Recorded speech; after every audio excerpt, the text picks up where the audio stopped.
Matthieu, chapitre 6. Gardez-vous bien de faire des dons devant les hommes pour qu'ils vous regardent.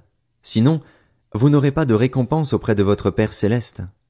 Donc, lorsque tu fais un don à quelqu'un, ne sonne pas de la trompette devant toi, comme le font les hypocrites dans les synagogues et dans les rues afin de recevoir la gloire qui vient des hommes. Je vous le dis en vérité, ils ont leur récompense.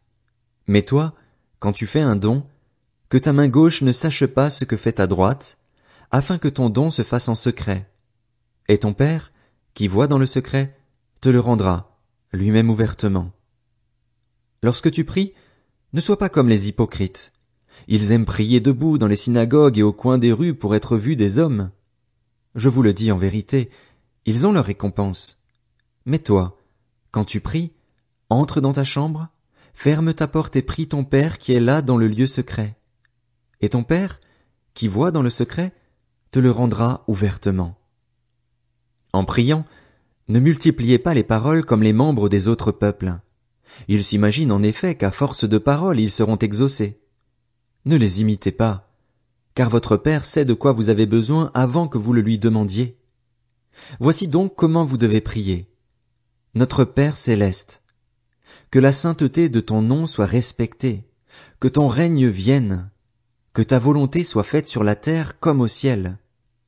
Donne-nous aujourd'hui notre pain quotidien. Pardonne-nous nos offenses, comme nous aussi nous pardonnons à ceux qui nous ont offensés. Ne nous expose pas à la tentation, mais délivre-nous du mal.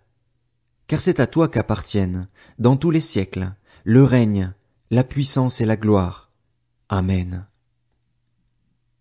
Si vous pardonnez aux hommes leurs fautes, votre Père céleste vous pardonnera aussi.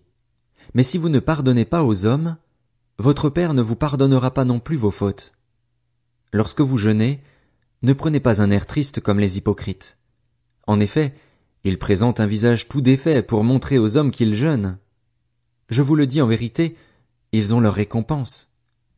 Mais toi, quand tu jeûnes, parfume ta tête et lave ton visage afin de ne pas montrer que tu jeûnes aux hommes, mais à ton Père qui est là dans le lieu secret.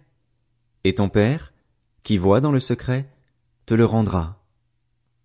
Ne vous amassez pas des trésors sur la terre, où les mythes et la rouille détruisent et où les voleurs percent les murs pour voler, mais amassez-vous des trésors dans le ciel, où les mythes et la rouille ne détruisent pas et où les voleurs ne peuvent pas percer les murs ni voler. En effet, là où est ton trésor, là aussi sera ton cœur. L'œil est la lampe du corps. Si ton œil est en bon état, tout ton corps sera éclairé. Mais si ton œil est en mauvais état, tout ton corps sera dans les ténèbres. Si donc la lumière qui est en toi est ténèbre, combien ces ténèbres seront grandes? Personne ne peut servir 2 maîtres, car ou il détestera le premier et aimera le second, ou il s'attachera au premier et méprisera le second. Vous ne pouvez pas servir Dieu et l'argent. C'est pourquoi je vous dis, ne vous inquiétez pas de ce que vous mangerez et boirez pour vivre, ni de ce dont vous habillerez votre corps. La vie n'est-elle pas plus que la nourriture et le corps plus que le vêtement? Regardez les oiseaux du ciel. Ils ne sèment pas et ne moissonnent pas. Ils n'amassent rien dans des greniers. Et votre Père céleste les nourrit. Ne valez-vous pas beaucoup plus qu'eux?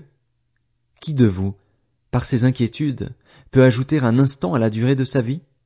Et pourquoi vous inquiéter au sujet du vêtement? Étudiez comment poussent les plus belles fleurs des champs. Elles ne travaillent pas et ne tissent pas.